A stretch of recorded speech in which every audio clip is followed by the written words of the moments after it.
La lista degli ospiti farebbe la gioia di ogni organizzatore di eventi. Paola Perego, Nicolò Fabi, Cristian Ghedina, Paolo Migone, Ludovico Fremonte e tanti altri, tutti insieme non per motivi di cachet, ma per sostenere Art for Sport, l'associazione dei bambini amputati che anche quest'anno ha organizzato a Mogliano Veneto gli azzeccatissimi Giochi senza barriere. Sono veramente pazza di gioia perché è davvero un evento importante, lo sport che aiuta, lo sport che unisce, lo sport che porta questi ragazzi fuori di casa, è fondamentale. Cioè capire comunque che puoi fare un sacco di cose anche se sei stato sfortunato e hai avuto una malattia invalidante per certi versi.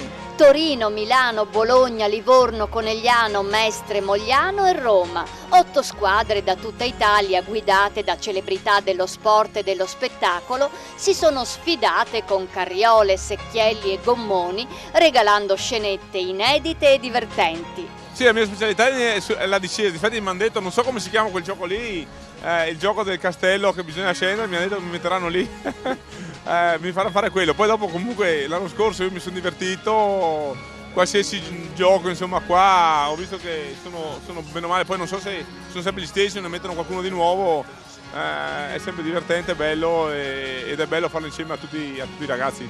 Una bella occasione per portare i valori dello sport in questo ambiente e che comunque ce li hanno già di loro, per cui insomma, però è una bella occasione per stare tutti assieme. Esaltazione a 1000 sul campo e sugli spalti. A pochi giorni di distanza, Mogliano è passata dal sorprendente scudetto di rugby ai giochi senza barriere, come dire, gli aspetti migliori dello sport.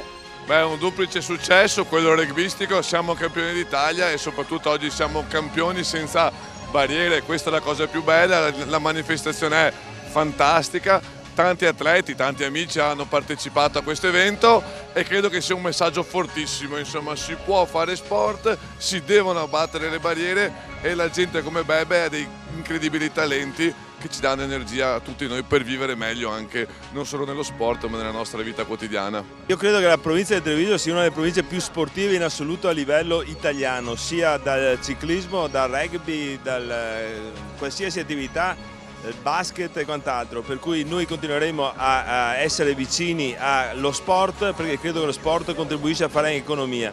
Ricordiamo che di fronte a ogni evento sportivo importante ci sono delle economie, gente che viene qui nel nostro territorio, che soggiornano, che consumano e poi anche ritornano, per cui un'economia sul settore turistico e enogastronomico importante.